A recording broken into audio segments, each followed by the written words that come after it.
Hello everyone, আসসালামু আলাইকুম। Welcome back to my channel Hijal blogs. আবারও চলে এসেছি নতুন আরেকটি ভিডিও নিয়ে। আশা করছি আপনারা সকলেই খুব ভালো আছেন, আর আমিও আলহামদুলিল্লাহ আমার পরিবারের সাথে বেশ ভালো আছি। আজকের এই ভিডিওটি শুরু করছি সকালে নাস্তা খাওয়ার পর থেকে। সকালের নাস্তায় আজকে 3 রকমের ভর্তা করেছিলাম, আলু ভর্তা, ডিম ভর্তা, তাছাড়াও এখানে মিষ্টি কুমড়ার ভর্তা করেছিলাম। তো সেগুলো দিয়ে আপনাদের ভাইয়া এবং আমি দুজনেই নাস্তাটা করে নিয়েছি। তারপর চলে এসেছি দুপুরে রান্না বান্নায়। আজকে দুপুরে রান্নায় শিমের বিচি রান্না করব বড় মাছের মাথা দিয়ে, আর সেই সাথে মিষ্টি কুমড়া ভাজি করে নিব।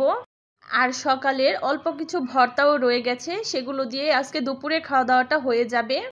আর এই শিমের বিচিগুলো কিন্তু আমি শিমের বিচি যখন সিজন ছিল তখন সংরক্ষণ করে রেখেছিলাম। আর এই শিমের বিচি সংরক্ষণ করার পদ্ধতির ভিডিওটা কিন্তু আমার চ্যানেলে আছে, আপনারা চাইলে সেই ভিডিওটি দেখে আসতে পারেন। আমি ডেসক্রিপশন বক্সে সেই ভিডিওর লিঙ্কটি দিয়ে দিব। তো যাই হোক, শিমের বিচিগুলোকে এখানে আমি 1 ঘন্টা আগে ভিজিয়ে রেখেছিলাম। দেখতে পেয়েছেন শিমের বিচিগুলো কিন্তু ফুলে ডাবল হয়ে গেছে। আর এখানে মাছের মাথাটাকেও বেশ ভালো করে ধুয়ে নিয়েছি। আর শিমের বিচি রান্না করার জন্য এখানে ব্লেন্ডারের মধ্যে একটু আদা কুচি করে নিয়েছি, সেই সাথে কাঁচামরিচ নিয়েছি, আর দিয়ে দিচ্ছি পেঁয়াজ কুচি এবং রসুনের কোয়া। তো সবগুলোকে একসাথে আমি পেস্ট করে নিব। তো এখন চলে এসেছি মূল রান্নায়। চুলায় একটা কড়াই বসিয়ে তাতে পর্যাপ্ত পরিমাণ তেল দিয়ে দিচ্ছি কিছুটা পেঁয়াজ কুচি। এই পেঁয়াজটাকে কিছুক্ষণ নেড়েচেড়ে একটু সফট করে ভেজে নিয়ে তারপর দিয়ে দিচ্ছি যে পেস্টটা তৈরি করে রেখেছিলাম সেটা। তারপর সেটাকেও কিছুক্ষণ ভেজে নিচ্ছি যাতে করে এটার যে কাঁচা গন্ধ থাকে সেটা চলে যায়। তো ভেজে নেওয়া হয়ে গেলে এখন একে একে অন্যান্য মশলাগুলো দিয়ে দিচ্ছি হলুদের গুঁড়া, মরিচের গুঁড়া, ধনিয়ার গুঁড়া, স্বাদমতো লবণ। তারপর সবগুলো মশলাটাকে সামান্য একটু পানি দিয়ে ভালো করে কষিয়ে নিতে হবে। কষিয়ে নেওয়া হয়ে গেলে এখন এখানে মাছটা দিয়ে দিচ্ছি। মাছটা দিয়ে প্রথমে মশলার সাথে মাছটাকে ভালো করে কষিয়ে নিব। মাছটাকে বেশ কিছুক্ষণ ঢাকনা দিয়ে ঢেকে কষিয়ে নেওয়ার পর এখন এর মধ্যে দিয়ে দিচ্ছি আগে থেকে ভিজিয়ে রাখা সিমের বিচিগুলো দিয়ে তারপর মাছের সাথে এটাকে আরও কিছুক্ষণ ভেজে নিব। আর এখানে দেখতে পাচ্ছেন যেহেতু এটা বড় মাছ, আর তো বড় বড় যে কাঁটাগুলো আছে সেগুলো আসলে আমি তুলে ফেলে দিচ্ছি, না হলে দেখা যায় খাওয়ার সময় একটু ডিস্টার্ব হয়, কাঁটা বাছতে হয়। তো যাই হোক, কাঁটাগুলো সবগুলো বেছে নিয়েছি। এখন দেখতে পাচ্ছেন এটাকেও সুন্দর করে কিন্তু ভাজা হয়ে গেছে। এখন শিমের বিচিটা সিদ্ধ হওয়ার জন্য আমি এখানে দিয়ে দিচ্ছি পানিটা দিয়ে ঢাকনা দিয়ে ঢেকে এটা সিদ্ধ হওয়া পর্যন্ত রান্না করে নিব।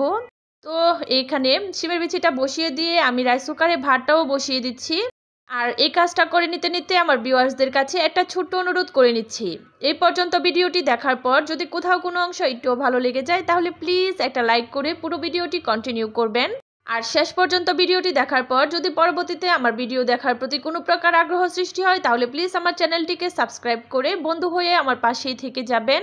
আর যারা অনবরত সাপোর্ট করে আমার সাথেই আছেন তাদেরকে জানাচ্ছি অসংখ্য ধন্যবাদ। আর যারা সাবস্ক্রাইব করেননি তাদের প্রতিও আশা রাখছি নিশ্চয়ই কোনো একদিন আমার কথা বা কাজ কোনো একটা ভালো লেগে গেলে ঠিকই সাবস্ক্রাইব করে বন্ধু হয়ে আমার পাশেই থেকে যাবেন।